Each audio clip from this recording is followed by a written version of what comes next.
In 1968, two children were found murdered in Newcastle. The killer strangled them, mutilated their bodies, and taunted grieving families at their doorsteps. When police caught the murderer, the community was horrified to discover she was just 11 years old. This is the disturbing story of Mary Bell, and the question that still haunts us: was she born evil, or was she created? This is St. Margaret's Road in Newcastle, Scotswood area. In the 1960s, this street was lined with derelict houses awaiting demolition. May 1968, a 4-year-old boy found dead in an abandoned house. July 1968, another child murdered with the letter M carved into his stomach. The killer, Mary Bell, born in May 1957 into unimaginable circumstances. Her mother, Betty, was a prostitute who didn't want a child. Mary's home saw a constant rotation of men, many of whom abused her. Betty tried getting rid of Mary repeatedly and even fed her sleeping pills like candy. When Mary was a toddler, she mysteriously swallowed a bottle of pills and nearly died. By age 2, Mary couldn't connect with others. She was cold, distant, violent. At 4, nursery teachers had to pull her off children she was strangling. One teacher recalls Mary asking, "Why can't I kill him?" This obsession with strangling would turn deadly, but first, she found an accomplice. Norma Bell, same surname, no relation, 2 years older, but easily manipulated. Court records called her a simple, backward girl of subnormal intelligence. Together they terrorized Scotswood, shoplifting, vandalizing, fighting. May 11th, 1968, they pushed a 3-year-old off an air raid shelter, leaving him for dead. He survived. The next day, they held down a 7-year-old girl while Mary strangled her and forced sand in her mouth. She escaped. 13 days later, Mary would finally succeed, and her method reveals just how calculated she was. May 24th, 1968.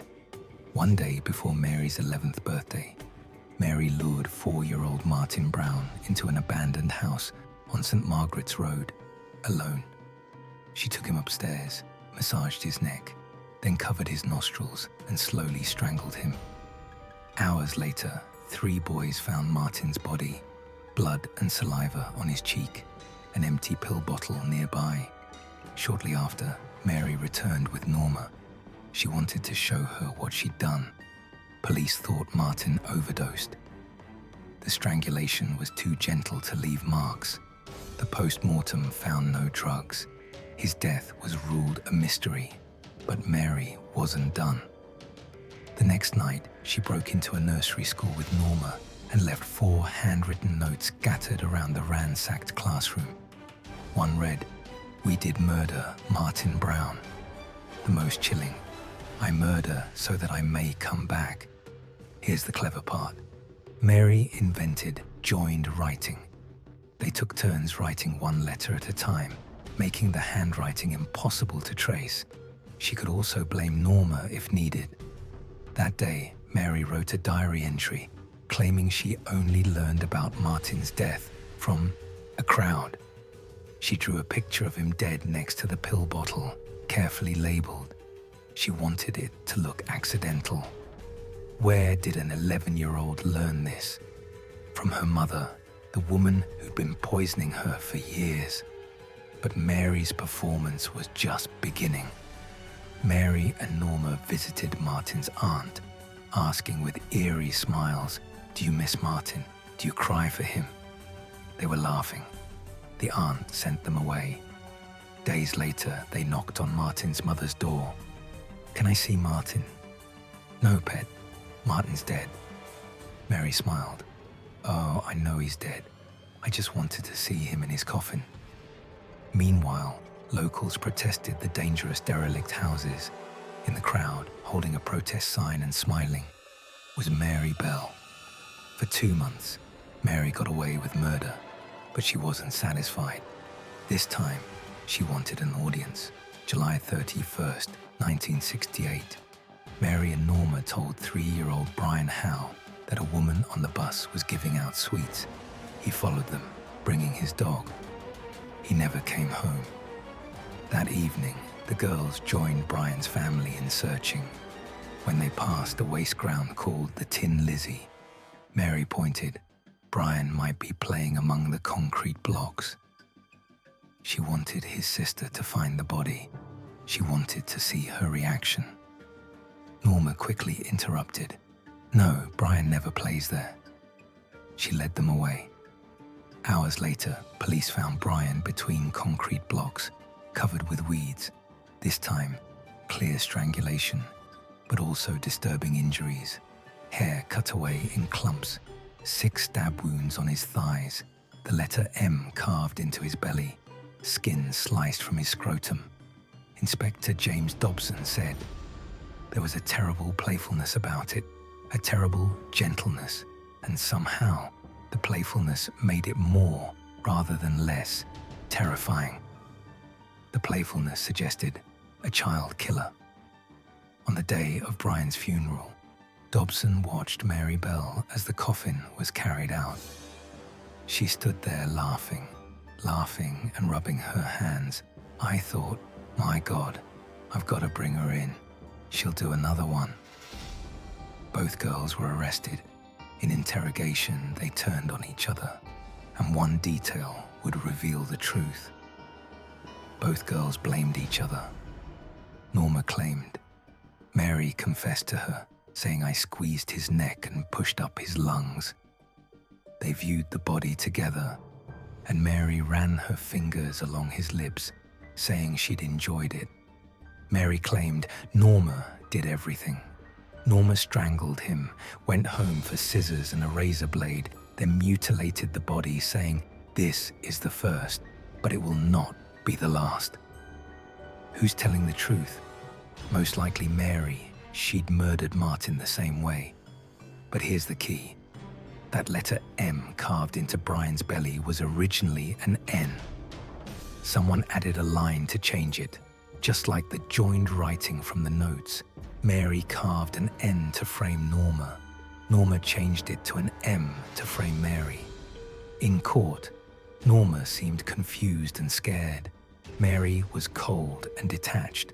The jury painted Norma as naive and manipulated. She was found not guilty.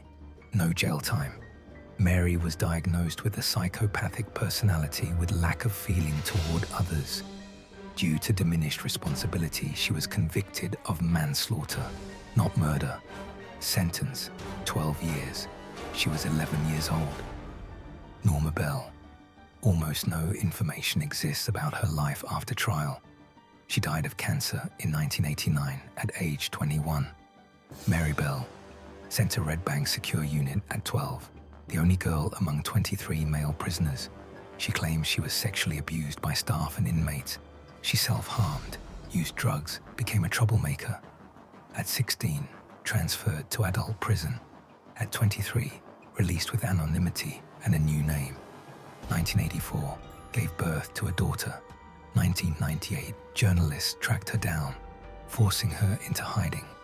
That same year, she wrote a book called Cries Unheard. In it, she freely admits killing Martin Brown alone. But when discussing Brian Howe, she becomes evasive and changes her story repeatedly. The author suggests that while Mary could claim the first murder was accidental, the second was deliberate, and that's harder to justify. Here's the problem. Mary Bell is a compulsive liar. The tabloids sensationalized everything. So who's telling the truth? One side says she's an irredeemable psychopath with no remorse. The other argues an 11-year-old abuse victim with mental illness can't be held responsible like an adult. They say she's reformed, a loving mother and grandmother who deserves privacy. The truth probably lies somewhere in between. But this case left permanent scars on the community. My wife grew up near where this happened. Throughout the 80s and 90s, kids whispered Mary Bell's name in schoolyards. Watch out, Mary Bell will get you. Decades later, her name still haunts that area, spoken in hushed tones by scared children and weary parents. Perhaps that's what she meant when she wrote, "I murder so that I may come back." Was Mary Bell born evil, or was she created by abuse? Let me know in the comments. For more true crime deep dives, subscribe and hit the notification bell.